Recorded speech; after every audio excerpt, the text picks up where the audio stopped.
kepada pengemban ketetapan MPRS nomor 9 MPRS 1966 Jenderal TNI Soeharto.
Jika sebelumnya kita sudah berbincang mengenai detik-detik di sekitar dan pada peristiwa 30 September hingga 1 Oktober 1965, maka pada kesempatan kali ini kita akan berbincang pada peristiwa-peristiwa yang terjadi di pasca terjadinya gerakan 30 September 1965. Dan pada kesempatan kali ini saya ditemani kembali dengan narasumber yang luar biasa, yaitu ada Bapak Selamat Ginting.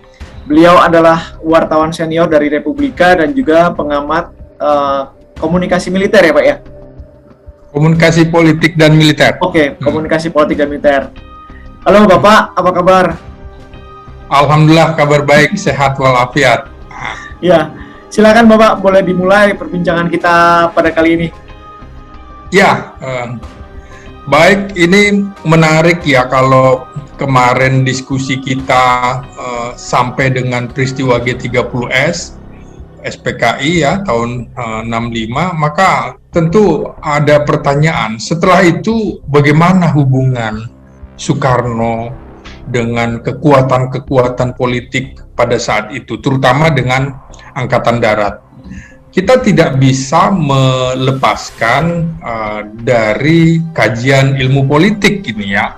Jadi para ilmuwan politik Indonesia dan juga Barat atau di luar negeri semua sepakat bahwa era demokrasi terpimpinnya Soekarno ini membenturkan sebuah kekuatan politik antara Soekarno dengan Angkatan Darat. Terutama memang dimulai pada tahun 1958 ketika misalnya Angkatan Darat sudah mulai berbeda pendapat dengan Soekarno, terutama dalam penyelesaian masalah PRRI Permesta. Nah, bagi Soekarno ini sebuah pemberontakan yang tidak boleh diberi ampun dan harus diselesaikan dengan kekuatan bersenjata. Nah, memang betul militer akhirnya turun, terutama ke wilayah-wilayah Sumatera, baik Sumatera Utara, Sumatera Barat, maupun Sumatera Selatan, dan termasuk Riau dalam hal ini.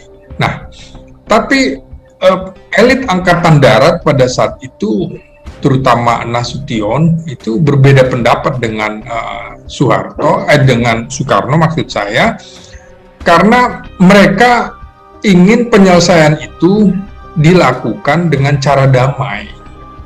Apalagi kemudian PRRI dan Permesta itu memang mengkritik kebijakan Soekarno yang semakin dekat dengan PKI.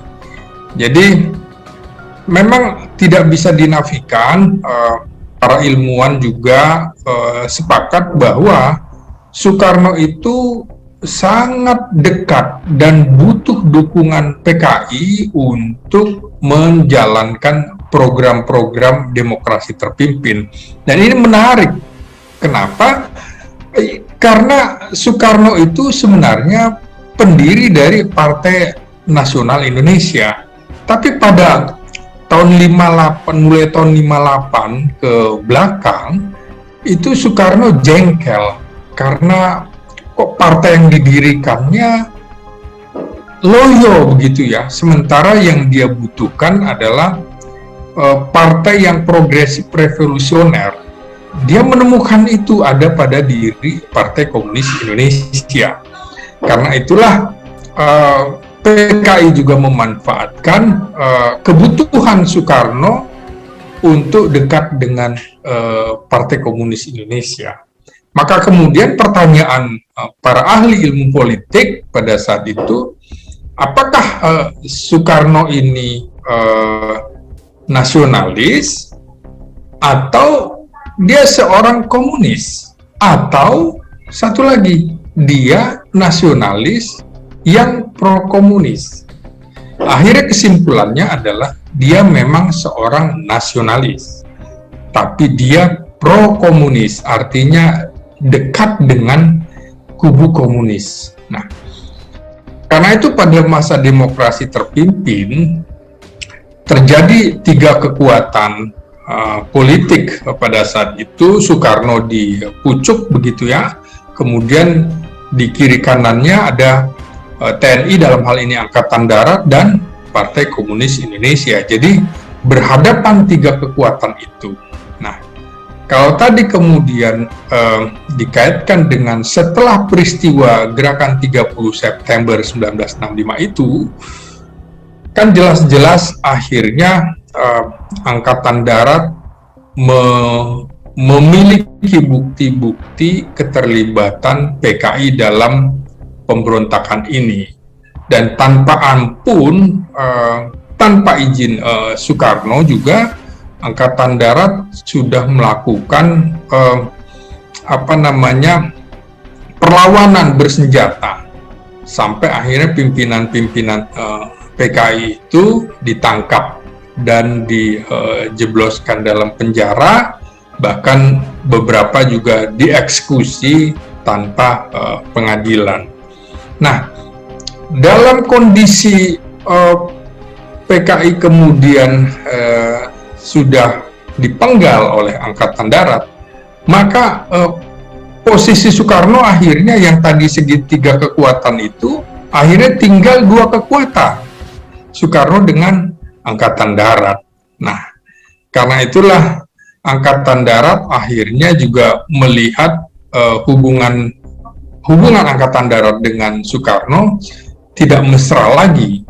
Nah, ini juga dimanfaatkan sebelumnya oleh Soekarno supaya dia mendapatkan dukungan dari angkatan lainnya.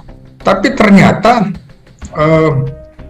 misalnya setelah pengumuman gerakan 30 September PKI itu oleh Letnan Kolonel Untung, beberapa jam kemudian kan ada pernyataan dari Markas Besar Angkatan Udara, yaitu oleh Panglima Angkatan Udara Marskal Mardani yang mendukung gerakan itu. Jadi Angkatan Darat melihat pimpinan Angkatan Udara mendukung gerakan itu. Dan yang menarik kemudian pimpinan Angkatan Laut Marta Dinata justru sebaliknya. Dia mengizinkan TNI Angkatan Laut untuk ikut sama-sama Angkatan Darat membasmi PKI. Jadi posisi di tiga angkatan saja sudah 2-1 kan. Nah, disinilah Soekarno juga mulai kehilangan pengaruh di TNI. Nah, memang setelah peristiwa G30S itu, yang menarik adalah ketika Soekarno lebih memilih Pranoto Rekso Samudro menjadi pengganti Jenderal Ahmad Yani yang gugur dalam peristiwa G30S PKI itu. Nah, sementara Soeharto yang mengendalikan kekuatan militer di Jakarta itu punya kendali penuh. Jadi bagaimana sebagai Panglima Kostra didukung oleh Panglima Kodam Jaya Umar Wira Hadikusuma dan Komandan RPK Kolonel Sarwo Edi, itu sudah menjadi sebuah kekuatan luar biasa yang sulit ditandingi oleh kekuatan manapun, apalagi kemudian ditambah dukungan dari Kodam Siliwangi. Jadi Soekarno di sini terjebak dalam bayang-bayang, ternyata dia tidak lagi mampu mengendalikan Angkatan Darat atau TNI, walaupun dia sudah memecat Nasution dari posisi ketika kabinet Dwi Kora dibentuk. Nama Nasution sudah tidak ada. Padahal mungkin Soekarno juga lupa mastermind dari TNI dalam hal ini adalah Jenderal Nasution.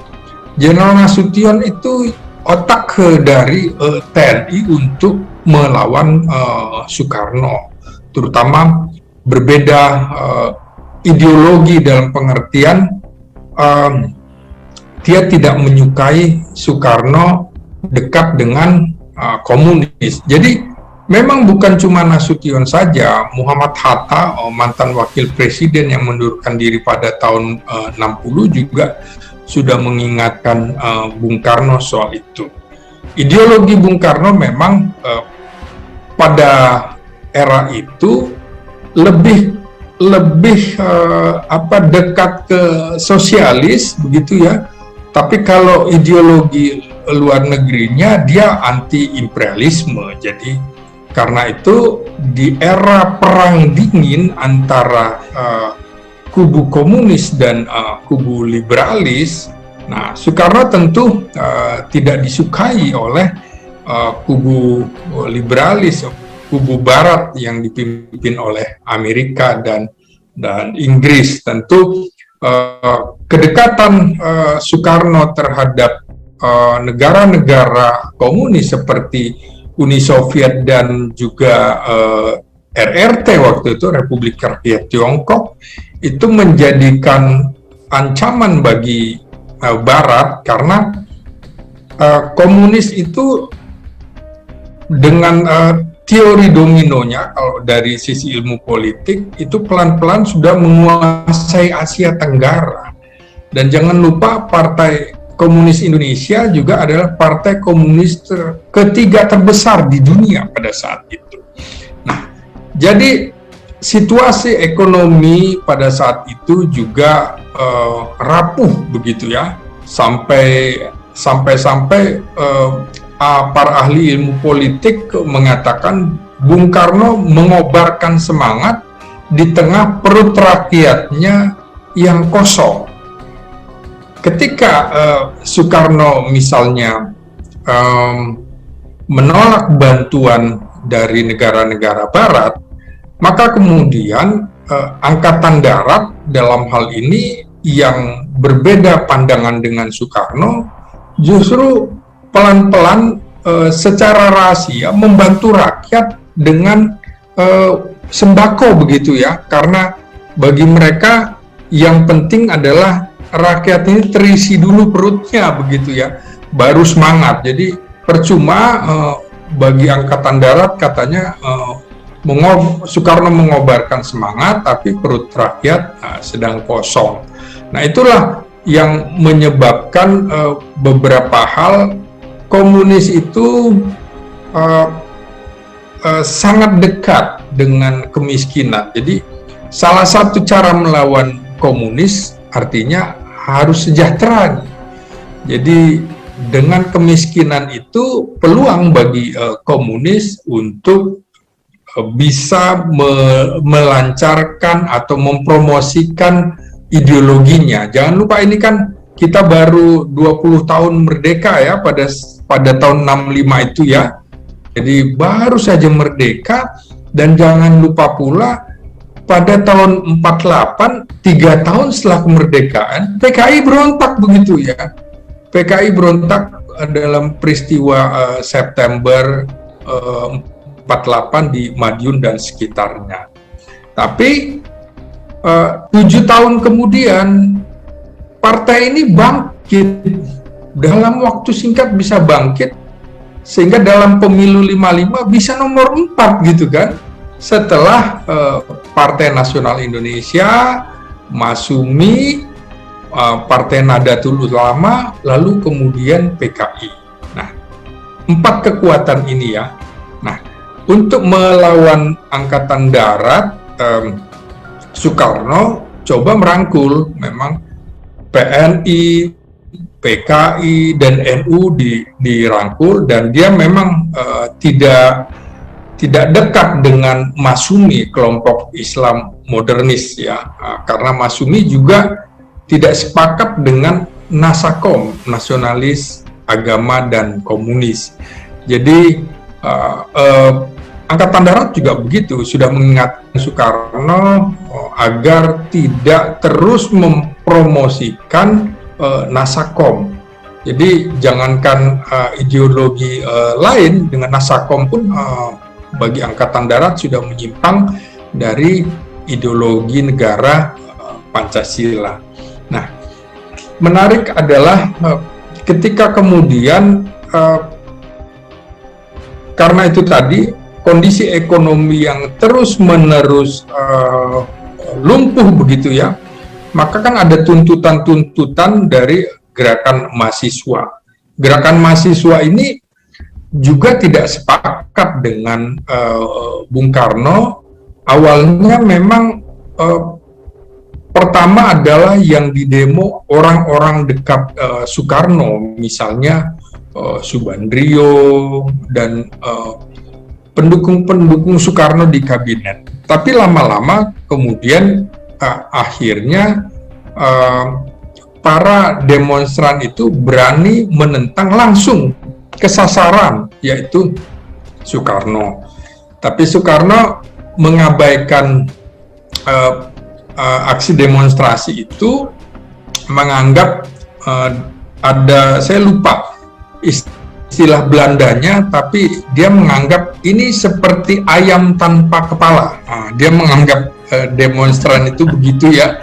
Tapi ternyata ayam tanpa kepala itu belakangan akhirnya punya kepala. Akhirnya makin besar. Kita tahu juga aksi demonstrasi itu akhirnya juga menggeruduk Kementerian Luar Negeri yang dipimpin oleh Subandrio waktu itu. Mahasiswa sudah masuk ke situ dengan, kalau sekarang istilahnya grafiti ya, coret-coret begitu ya, coret-coret. Nah, sampai akhirnya memang puncaknya adalah Tritura itu, 3 tuntutan rakyat yang memang menginginkan bubarkan, ya pada pokoknya yang tuntutan ketiga adalah turunkan harga. Yang kedua memang reshuffle kabinet.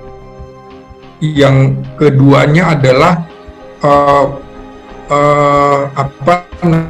singkirkan menteri-menteri yang berpaham atau dekat dengan komunis. Nah, ini kan akhirnya berujung pada ketika Soekarno coba pada sekitar tanggal 9-10 itu mengkonsolidasikan kekuatan. 9-10 Maret 1966. Jadi dia coba mengkonsolidasikan agar partai-partai itu tidak ikut-ikutan mendemo dia gitu. Dan ternyata kemudian Soekarno, seperti saya bilang tadi, berhadapan dengan massa yang sudah tidak bisa dikendalikan. Sampai akhirnya dia tahu bahwa di belakang aksi mahasiswa itu adalah Angkatan Darat. Artinya mahasiswa didukung oleh Angkatan Darat yang memang tidak menyukai kebijakan demokrasi terpimpin Soekarno. Soekarno dianggap otoriter, Soekarno dianggap pro PKI, Soekarno abai terhadap masalah ekonomi, kira-kira seperti itu. Nah, ketika Soeharto dipanggil, Soeharto seperti biasa diam saja, sampai akhirnya pada 11 Maret 1966 itu kan kita tahu bersama ada pasukan yang dianggap liar, begitu, tidak diketahui identitasnya, mengepung istana, dan ini bagi Soekarno ancaman. Bagi Soekarno ancaman, karena itu dia melarikan pasukan pengawal presiden, dalam hal ini Cakrawirawa, membawanya ke Istana Bogor. Dan itulah yang kemudian memunculkan surat perintah 11 Maret. Surat perintah 11 Maret barangkali Soekarno lupa di dalam kalimatnya itu, anak kalimatnya itu adalah intinya meminta kepada Jenderal Soeharto untuk membuat situasi keamanan stabil, kira-kira begitu, tapi untuk memberikan rasa aman. Kemudian induk kalimatnya yang mungkin ini tidak terpikir juga oleh Soekarno adalah mengambil langkah-langkah yang diperlukan. Nah, mengambil langkah-langkah yang diperlukan itulah diterjemahkan oleh Jenderal Soeharto untuk langsung melakukan tindakan pada tanggal 12 Maret 1966 itu membubarkan Partai Komunis Indonesia. Jadi ada jeda waktu dari peristiwa September atau awal Oktober 65 sampai Maret, kira-kira berapa? 7 bulan ya, sekitar 7 bulan dari peristiwa itu barulah terjadi pembubaran Partai Komunis Indonesia. Dan ini tidak dikehendaki oleh, lagi-lagi tidak dikehendaki oleh Soekarno, karena bagi dia pembubaran PKI itu adalah kewenangan presiden. Nah, sementara bagi pendukung Orde Baru waktu itu, surat perintah 11 Maret itu diartikan sebagai pelimpahan kekuasaan. Jadi disinilah sebenarnya kekeliruan Bung Karno dalam membuat surat perintah 11 Maret antara anak kalimat dengan induk kalimat. Nah, inilah yang dimanfaatkan, dan ini sebenarnya adalah sinyal kejatuhan Soekarno. Jadi begitu surat perintah 11 Maret 66 itulah menjadi awal petaka bagi karir politik Soekarno yang perlahan-lahan kemudian kehilangan kendali dalam pemerintahannya, apalagi setelah terjadi pergantian kabinet, begitu ya. Nah, Soekarno itu akhirnya harus mengakomodasi keinginan Angkatan Darat, dalam hal ini yang dipimpin oleh Menteri Panglima Angkatan Darat Soeharto ya. Tadi kan saya kemukakan ketika Soekarno menunjuk Pranoto, Soeharto kemudian memberikan perlawanan yang di luar perkiraan Soekarno juga, bahwa dia tidak bersedia menanggung tanggung jawab keamanan atau stabilitas nasional setelah peristiwa itu. Soekarno tentu juga menjadi khawatir. Nah, kekhawatiran inilah yang membuat Soekarno tidak bisa melepaskan bisa memutuskan seleluasa mungkin untuk mengganti Jenderal Yani kepada Jenderal Pranoto, walaupun akhirnya surat perintah kepada Soeharto di Super Semar itu juga sekaligus menguatkan politik Soeharto untuk menjadi pemimpin bayangan bagi Soekarno. Itulah yang membuat perlahan-lahan Soekarno akhirnya kehilangan kendali, apalagi kemudian dibentuklah Majelis Permusyawaratan Rakyat Sementara yang dipimpin oleh musuh bebuyutannya, dalam hal ini Jenderal A.H. Nasution. Tadi saya kemukakan Jenderal Nasution itu dibuang oleh Soekarno, tidak lagi dijadikan menteri dalam kabinet, padahal dia adalah tokoh paling senior dan lolos dari peristiwa maut gerakan 30 September 65. Sehingga orang tentu memiliki simpati terhadap Nasution, maksud saya terhadap Nasution, karena Nasution menjadi korban, kok kemudian Nasution tidak masuk dalam struktur kabinet.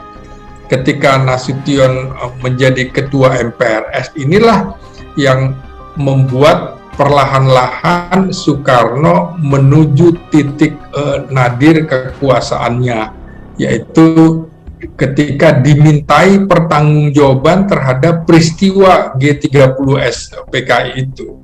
Soekarno menolak untuk ikut bertanggung jawab. Inilah sebenarnya ketika penolakan itu dengan pidato Nawaksara itu ternyata juga tetap ditolak, maka berakhirlah pemerintahan Presiden Soekarno pada Maret 1967 dan Soeharto dilantik menjadi pejabat presiden. Begitu kira-kira yang bisa saya ceritakan di era setelah peristiwa G30S. Dinamikanya sangat tinggi sekali. Ya. Kemudian ketika mungkin setelah kejadian itu berlangsung, Pak, ya, kemudian setelah banyak sekali interpretasi gitu dari entah itu sejarawan atau mungkin orang-orang yang terlibat baik secara langsung maupun tidak gitu pada saat itu menurut Bapak gimana, Pak? Orang menginterpretasi bahwa ada perebutan kekuasaan dengan cara-cara yang mungkin manipulatif atau apa gitu. Karena memang saya juga sempat wawancara sih kemarin dengan salah satu keturunan dari Jenderal Basuki Rahmat ya, yang mengatakan bahwa memang Super Semar itu ada. Iya. Iya. Itu bagaimana, Pak, Bapak menanggapi? Iya, memang ini kan soal multitafsir.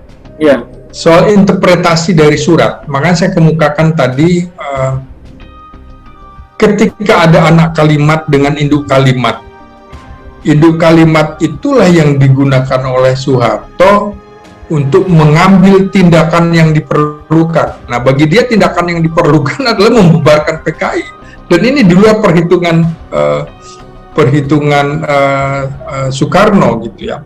Karena satu hal, Soeharto ini sebagai Panglima Kamtib atau Panglima Angkatan Darat.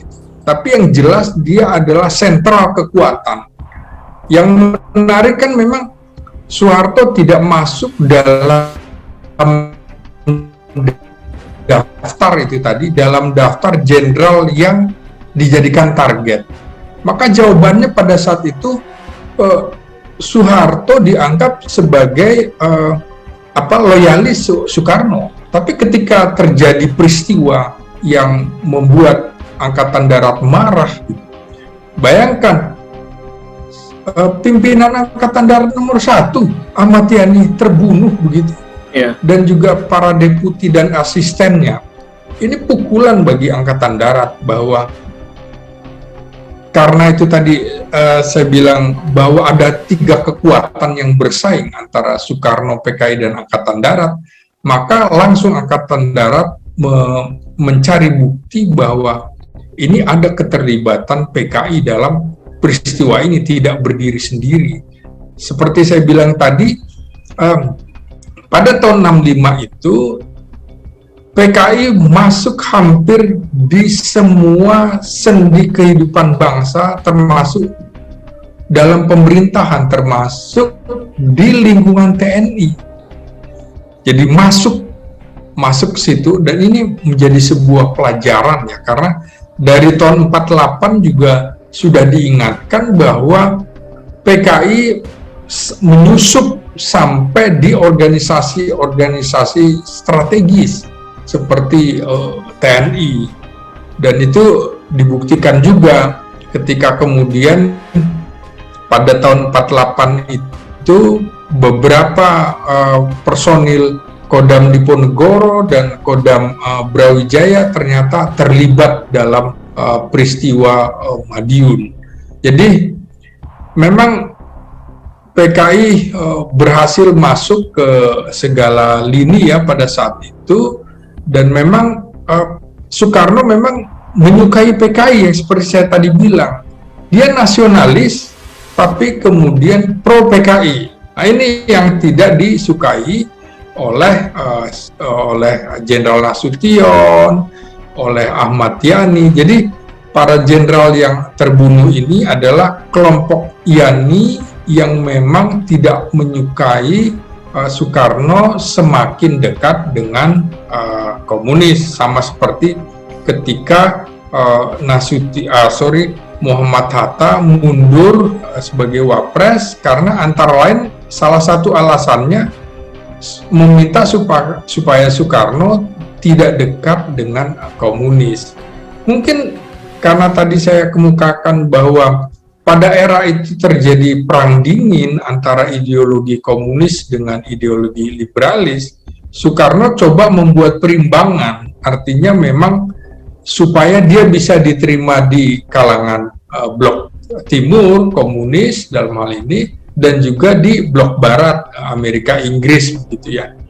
Tapi kedekatannya dengan Uni Soviet dan RRT ini yang membuat Amerika dan Inggris tentu tidak lagi menyukai Soekarno dan lebih memihak kepada Angkatan Darat. Seperti saya katakan tadi, CIA itu juga memasok data bahwa Pranoto itu diduga sebagai perwira komunis. Itu data dari CIA kepada Nasution, kepada Soeharto. Itu yang membuat Nasution dan Soeharto menolak keputusan Soekarno untuk menjadikan Pranoto sebagai pimpinan Angkatan Darat pengganti Jenderal Ahmad Yani yang gugur dalam peristiwa gerakan 30 September tersebut.